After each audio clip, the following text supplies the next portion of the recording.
গতকালই দিল্লিতে গিয়ে বিজেপিতে যোগ দিয়েছেন অর্জুন সিং আর বিজেপিতে যোগ দিয়ে বাড়ি ফেরার পর আজ সকাল থেকে জগদ্দলের মজদুর ভবনে বিজেপি নেতাদের ভিড়।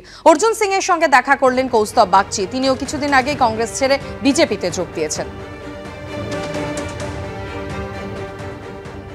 দলের কাছে একটা জিনিস স্পষ্ট করে দিয়েছিলাম, এটা এই জিনিসটা কাটা দরকার, এই জল্পনার মেঘটা।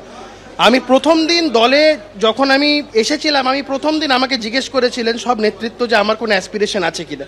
আমি বলেছিলাম একটাই অ্যাসপিরেশন, এই রাজ্য থেকে এই সরকারের বিদায়, এবং তাতে আমার যেন একজন ক্ষুদ্র সৈনিকের একটা ভূমিকা থাকে। কোনো প্রার্থী হওয়া বা কোনো কিছু এই সমস্ত ব্যাপারে আমি কোনোদিন দলের কাছে আমার কোনো দাবি দাবা ছিল না। অর্জুনবাবু প্রার্থী হচ্ছেন কি হচ্ছেন না সেটা দল ডিসাইড করবে, আমি বলার কেউ না।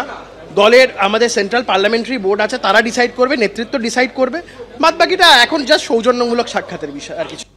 লোকসভা ভোটের দিন ঘোষণা আজ হবে। তার আগে গত বৃহস্পতিবারই বামেদের তরফ থেকে 16 জনের প্রার্থী তালিকা প্রকাশ করা হয়েছিল। আর এবার প্রচার শুরু করলেন দক্ষিণ কলকাতা লোকসভা কেন্দ্রের সিপিএম প্রার্থী সায়রা শাহ হালিম।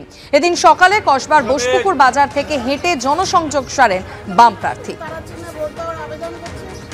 লোকসভা নির্বাচনে দামামা বেজে উঠেছে এবং শনিবার সকাল থেকে দেখা গেছে যে বিভিন্ন রাজনৈতিক দল তারা কিন্তু প্রচারে নেমে পড়েছেন। আমরা এই মুহূর্তে রয়েছি কসবার বোসপুকুর বাজারে, যেখানে বাম প্রার্থী যিনি দক্ষিণ কলকাতা থেকে দাঁড়িয়েছেন সায়রা শাহ হালিম, তিনি এই মুহূর্তে জনসংযোগ করছেন। সরাসরি কথা বলবো।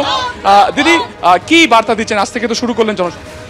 খুব ভালোই চলছে ক্যাম্পেইন, আপনি এখানে দেখেছেন খুব ভালো রেসপন্স আমি এখানে পেয়েছি। People are very positive and we look forward to the campaign. এর আগে আপনি বালিগঞ্জের বিধানসভাতেও দাঁড়িয়েছিলেন, দ্বিতীয় স্থানে ছিলেন, সেই জায়গা থেকে কি আশা রাখছেন আসন্ন নির্বাচন? আমি অনেক আশাবাদী এই সিটটা সিপিএম জিতবে। থেকে যা চলছে, রাজ্য থেকে জোট দেন আর দেশ থেকে দাঙ্গাবাজদের তাড়াতে বামপন্থীদের কণ্ঠস্বর খুব ইম্পর্টেন্ট। আপনাদের ভোট আমরা প্রার্থনা করি, কিন্তু ভোট না পেলেও আমরা আপনাদের কথা সমস্ত জায়গায় বলবো, কিন্তু যদি সুযোগ দেন তাহলে আপনাদের কথা সংসদে গিয়ে বলতে পারবো। সায়রা হালিমকে জেতান, বাম গণতান্ত্রিক জোটের প্রার্থীদের জিতিয়ে দিন। দেখেছি তৃণমূলের তরফে যে প্রার্থী তালিকা, সেখানে অনেক অভিনেত্রীরা রয়েছেন, এটাকে আপনি কিভাবে দেখছেন? হ্যাঁ, এটা তো একটা কি বলুন তো, রাজনীতির সঙ্গে মানুষের রুটি রুচির তো একটা যোগ আছে।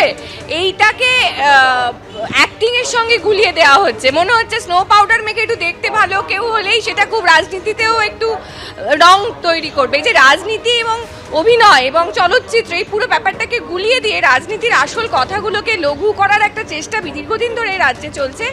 তবে আমার মনে হয় না যে মানুষকে দীর্ঘদিন ধরে এভাবে বোকা বানানো যায়। মানুষ জানেন রাজনীতি মানে তার রুটি রুচির সংস্থান, মানুষ জানেন তার অন্নবস্ত্রের লড়াই। তো সেই লড়াইয়ে যে সাথে থাকবে তারাই আলটিমেটলি থাকবে। আমরা কথা বলছিলাম উষসী চক্রবর্তীর সাথে, এবং আমরা এই মুহূর্তে বোসপুকুর বাজার এলাকায় রয়েছি, যেখানে সিপিআইএম এর তরফে পুরোদস্তুর প্রচারে কিন্তু নেমে পড়েছেন দক্ষিণ কলকাতার যিনি সিপিআইএম প্রার্থী সায়রা শাহ হালিম, এবং তার সাথে ছিলেন উষসী চক্রবর্তী। ক্যামেরায় সন্দীপ সাধুকার সঙ্গে সুকান্ত মুখোপাধ্যায়, এবিপি আনন্দ।